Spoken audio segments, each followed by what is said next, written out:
What's up guys, and welcome back to Tech Lab.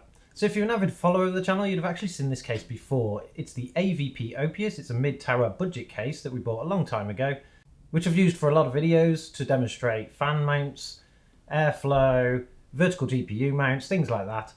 But that's not actually the reason why I bought the case in the first place. The reason I bought the case was because I thought it looked very much like Master Chief's suit from Halo, and I wanted to do a case mod on it, but I never really got round to actually doing it.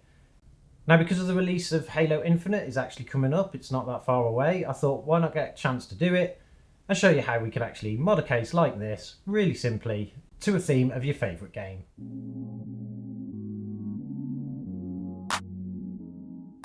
Fortunately for us, the case is actually themed really well already. Obviously it's in a black colour, so the idea of this mod is to actually change the colour of it, give it some green, give it some gold, actually get it matching Master Chief's suit quite well. And the first thing we need to do is actually strip the case down. Now, I've already taken quite a bit off this case already, but the more we can actually take off, the less we will have to mask off to actually do the paint job. So we can take the grills off, pop them down there, obviously removing the front as well, removing all the cables.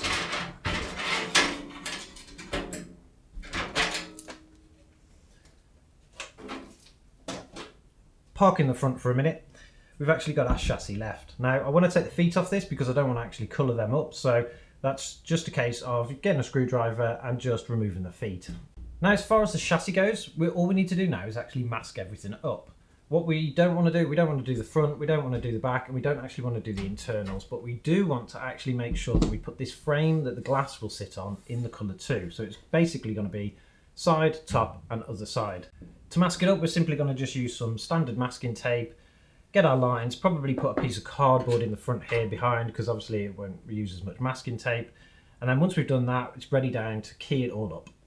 Now that we've got the case actually all masked up and we've got everything that we don't want to paint covered, we're going to have to actually look at what we need to be able to do the next step. To begin with, we're going to be using a couple of coats of etch primer. Now we use etch primer particularly because the case itself is powder coated and normal paint and normal primer would actually struggle to stick. This actually eats into the metal or into the powder coating anyway and gives the paint something that it can actually adhere to quite easily. Next we have actually a can of paint. This is camouflage paint because obviously Master Chief is in that green kind of army colours, so we've managed to get that and hopefully we've matched it as close as we could. And on top of that we're going to put a couple of layers of clear varnish, and that will actually provide a bit of a shine to the job at the end, while also protecting the paint going forward. But before we do that, what we need to do is actually now key down the areas that we're going to paint. We'll get the paint on it and then we'll leave it overnight for it to dry properly.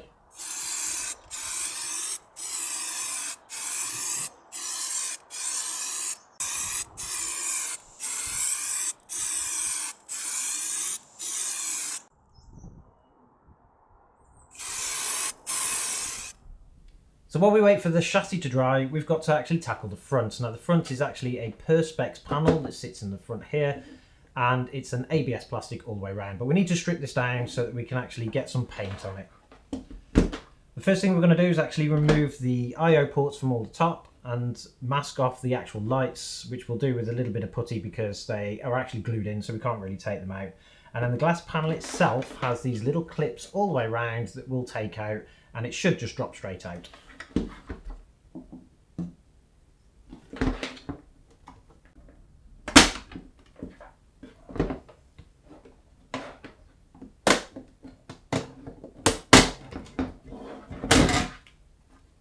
Now that we've got the panel out, we can put that aside and we can have a look at that later. With the I/O ports, they're usually pretty easy. There's just a couple of screws that actually hold everything in together. They're not really that tight down, so we can just simply take them out pretty easily. Remembering where they go, of course, otherwise we're not going to be able to put it back together. Now, as we actually took the I/O port out, the lights came out themselves anyway. The glue wasn't that strong, but we will need to remember to glue them back in when we actually sort that out. Now, dealing with plastics is a little bit different to dealing with the chassis. The chassis is a metal, it's got powder coating, so we've got etching primer working on that. But with plastics, we can't actually use etching primer, or we shouldn't use etching primer, because what it is, it's a chemical reaction that will actually eat into the plastic and it could affect the finish altogether. So what you need is you actually need some of this. Now this is plastic primer. It's specifically designed for many different types of plastics, usually found at your local auto store where you can buy paint and things. And they often use it for like internal panels of cars or car bumpers, but it's going to be perfect for this because technically it's the same material as that. What we need to do though is we need to key it down and we need to give it a couple of coats of that plastic primer. That will actually allow it to flex with different temperatures and not allow the paint to actually come off itself. So we'll get this into some primer, we'll get it into some colour, and then we'll leave it overnight with the rest of the chassis so that it can dry up, and we'll see what it looks like in the morning. So while we're waiting for everything else to dry, we've got to take a look at the front. Now the original idea for the front was that we were going to use some kind of window tint in gold to give it that golder look, which we've got here. But unfortunately that plan didn't go so well, and that's because the tint is actually gold on the inside, and obviously we won't be able to see it from the outside.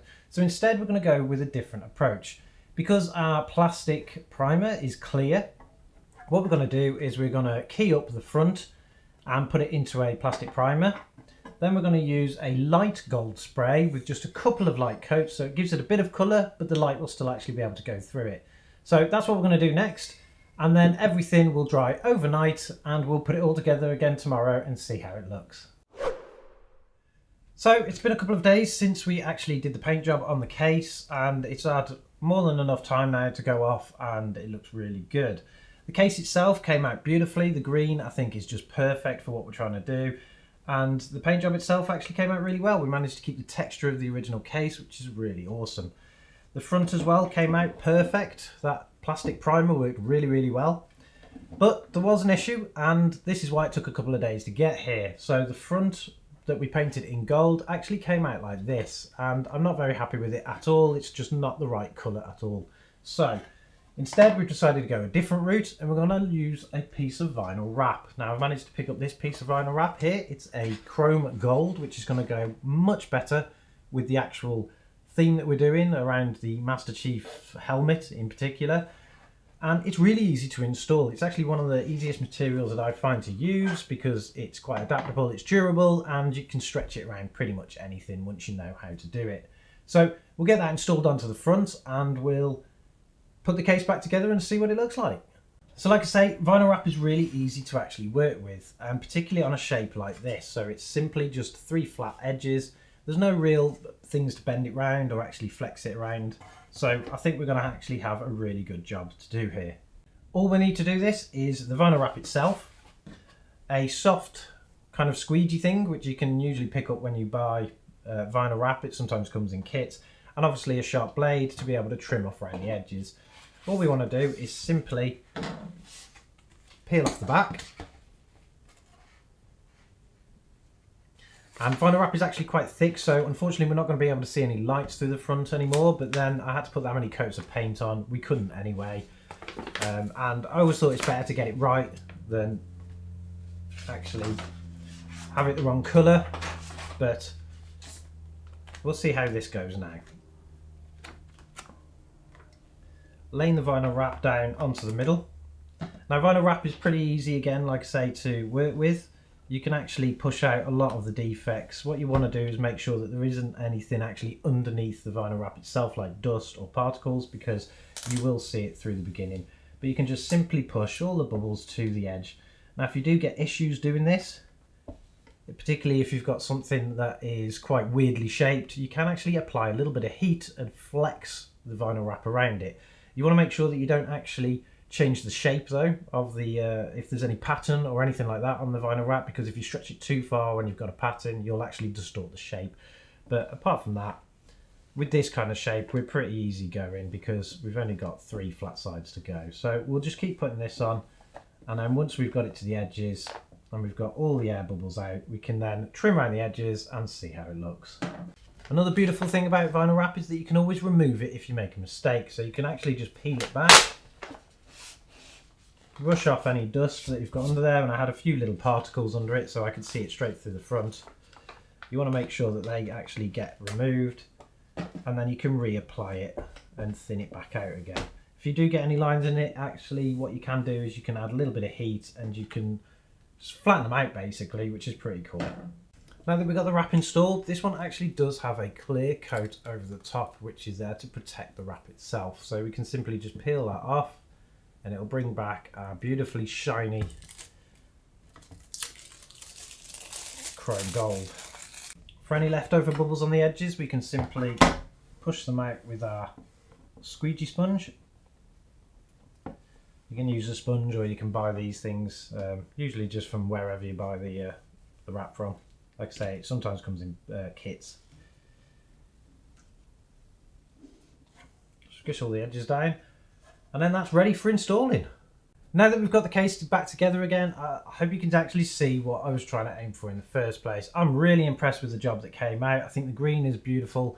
I think the gold was actually much better in this vinyl wrap, and I did find that the vinyl wrap is actually quite see-through anyway, so maybe we will actually see the light from any kind of fans that we put in later on.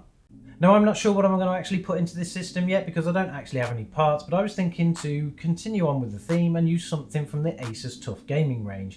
But I want to know what you think, so let me know in the comments, what would you actually build into this system? Clearly it needs to be able to play Halo, and particularly probably Halo Infinite when that's actually released. But let me know, and also let me know what you think about the build. Is there anything you would have done differently with this? Any other kind of techniques that you would have used?